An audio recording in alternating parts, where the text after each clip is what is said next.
In this video, I'm going to talk about the battle between VOO, Vanguard's S&P 500 Index Fund, and VTI, Vanguard's Total U.S. Market Index Fund. These are two of the largest funds in the world, and after comparing these first two, I'm going to introduce a third. VOO tracks the S&P 500. The S&P 500 is an index of a little over 500 of the largest companies in the U.S. The S&P 500 is self-cleansing, since companies that are not doing as well will fall out of the index. And by self-cleansing, I mean that a committee will meet quarterly to determine who's going to be included and excluded from the index.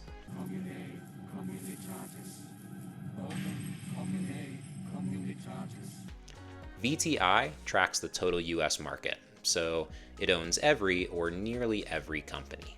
Both of these funds are market cap weighted. Market capitalization, or market cap, is how much a company is worth. You calculate it by multiplying out the number of outstanding shares by the current share price. Since these funds are market cap weighted, the percentage of each fund that's held in one particular company is going to be found by dividing that company's market cap by the index's total market cap. So, which is better? A fund that owns about 500 of the largest companies in the US, or a fund that owns all of those same companies and more? If we look at the top 10 holdings of each of these two funds, we'll see that the companies are the exact same and in the exact same order. But each company has a little bit more representation with VOO, which makes sense since VTI follows an index with a larger total market cap. The performance of VTI and VOO over the years is incredibly similar, which again makes sense considering how similar the top holdings are. Let's say you have $10,000 to invest and you're looking between VTI and VOO. If you were to invest that $10,000 into VTI in 2005, it would be worth about $57,000 today.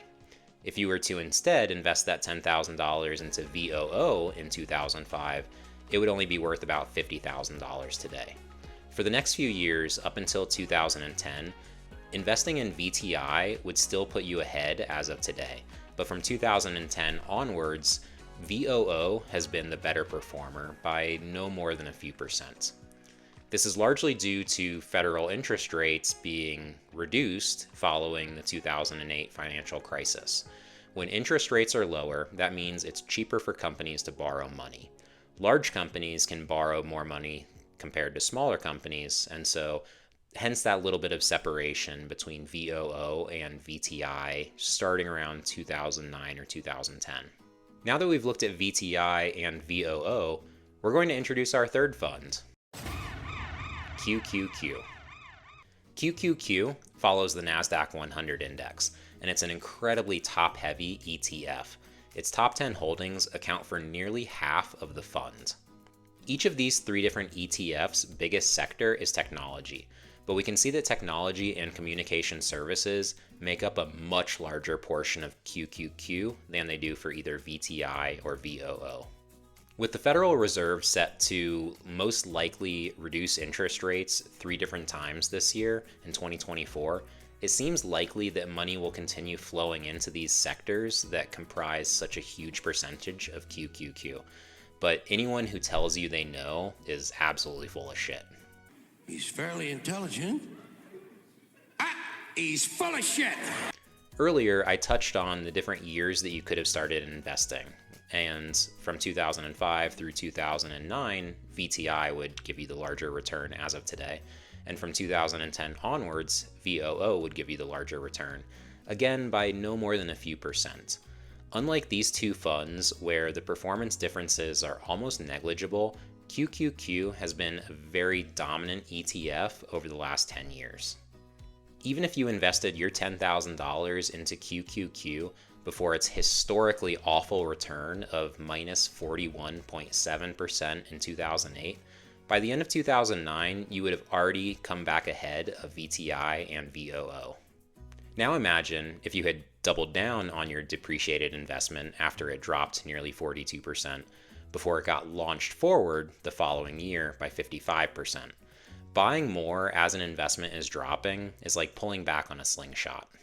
It's always painful in the moment to buy and then see that your investment has dropped in value, But continuing to buy as the investment drops in value helps lower your average cost basis, meaning the investment does not have to increase as much for you to break even and start profiting again.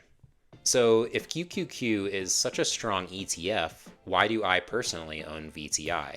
Well, the answer to that is at the start of my investing journey, when I was reading investing books like A Simple Path to Wealth by J.L. Collins or The Little Book of Common Sense Investing by Jack Bogle, these books encourage a low-cost total market index fund. And to me, this logic makes sense. It's so hard to predict the performance of individual stocks that instead of spending the time to find the needle in the haystack, we just buy the whole haystack and be done with it. VTI very closely gives the returns of the entire stock market, large companies, small companies, and medium-sized companies. I'm not going to sell the VTI that I own, and I'm not going to stop buying it, but I am going to start buying a little bit less of it and buying a little bit more of QQQ. VTI has its pros and cons, just like VOO has its pros and cons, just like QQQ has its pros and cons. Market cap weightings for funds can be both good and bad. When the larger companies that comprise a larger percentage of the fund are doing really well, the funds will do really well. But because so much of the fund's value is propped up by a few different companies, when those few different companies are not doing as well, it's really hard for the funds to perform as well. Because these index funds, VTI, VOO, and QQQ, are so top heavy and so concentrated in the top dogs in the stock market, I'm also going to be buying a little bit of VB, Vanguard's small cap index fund. I already have exposure to these through VTI, but so much of VTI is concentrated in these top dogs that I want a little bit more exposure to these smaller companies that have more room to grow. The only guaranteed way to increase your returns is to reduce your fees. Investing will always carry risks. One of the biggest risks with QQQ is bear markets. But looking at how QQQ has bounced back so quickly after bear markets makes me feel like the risk is worth it, especially if we're buying throughout the bear market and lowering our average. Do you own VTI, VOO, QQQ, or VB? Let me know your thoughts in the comments below. Please give the video a thumbs up if you liked it or learned anything. Thanks so much for watching.